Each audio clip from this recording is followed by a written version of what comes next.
1. பின்பு நான் பார்த்தபோது, இதோ, சீயோன் மலையின்மேல் ஆட்டுக்குட்டியானவரையும் அவரோடே கூட அவருடைய பிதாவின் நாமம் தங்கள் நெற்றிகளில் எழுதப்பட்டிருந்த 144,000 பேரையும் நிற்கக் கண்டேன். 2.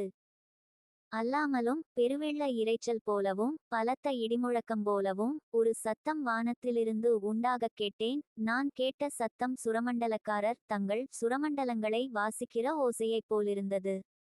3. அவர்கள் சிங்காசனத்திற்கு முன்பாகவும் 4 ஜீவன்களுக்கு முன்பாகவும் மூப்பர்களுக்கு முன்பாகவும் புதுப்பாட்டை பாடினார்கள்.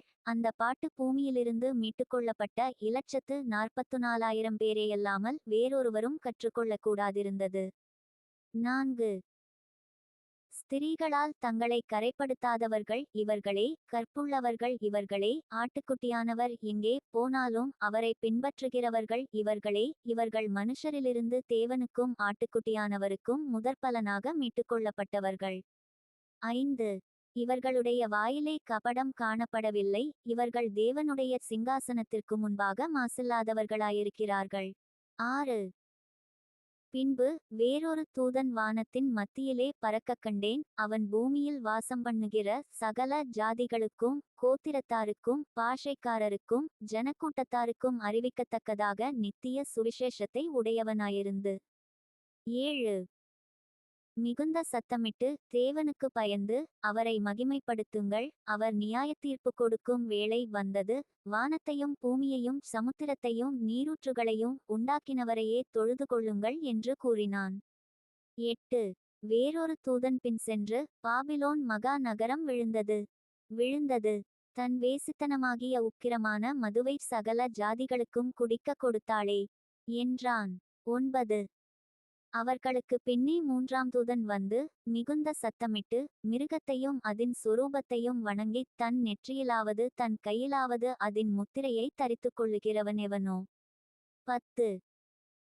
அவன் தேவனுடைய கோபாக்கினையாகிய பாத்திரத்திலே கலப்பில்லாமல் வார்க்கப்பட்ட அவருடைய உக்கிரமாகிய மதுவை குடித்து பரிசுத்த தூதர்களுக்கு முன்பாகவும் ஆட்டுக்குட்டியானவருக்கு முன்பாகவும் அக்கினியினாலும் கந்தகத்தினாலும் வாதிக்கப்படுவான்.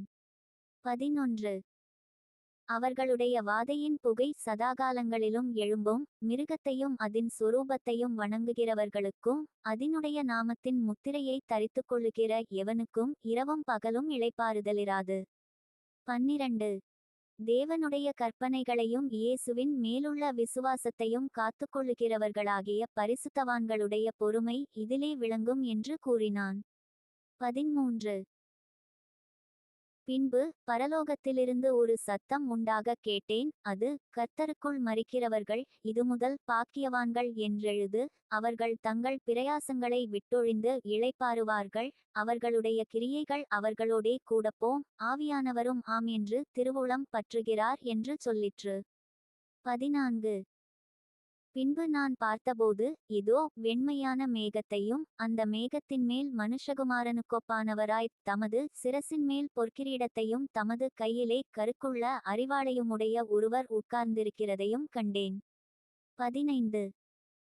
அப்பொழுது வேறொரு தூதன் தேவாலயத்திலிருந்து புறப்பட்டு மேகத்தின்மேல் உட்கார்ந்திருக்கிறவரை நோக்கி, பூமியின் பயிர் முதிர்ந்தது, அறுக்கிறதற்கு காலம் வந்தது, ஆகையால் உம்முடைய அரிவாளை நீட்டி அறுத்துவிடும் என்று மிகுந்த சத்தமிட்டுச் சொன்னான். 16. அப்பொழுது மேகத்தின்மேல் உட்கார்ந்தவர் தமது அரிவாளை பூமியின்மேல் நீட்டினார், பூமியின் விளைவு அறுப்புண்டது. 17.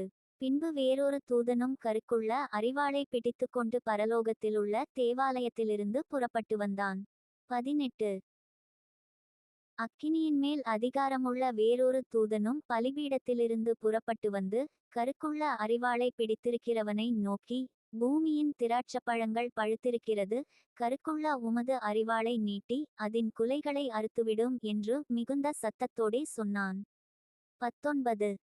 அப்பொழுது அந்த தூதன் தன் அரிவாளை பூமியின் மேலே நீட்டி பூமியின் திராட்சப்பழங்களை அறுத்து தேவனுடைய கோபாக்கினை என்னும் பெரிய ஆலையிலே போட்டான. 20. நகரத்திற்கு புறம்பேயுள்ள அந்த ஆலையிலே அது மிதிக்கப்பட்டது. அந்த ஆலையிலிருந்து 1600 ஸ்தாதி தூரத்திற்கு இரத்தம் புறப்பட்டு குதிரைகளின் கடிவாளங்கள் மட்டும் பெருகி வந்தது.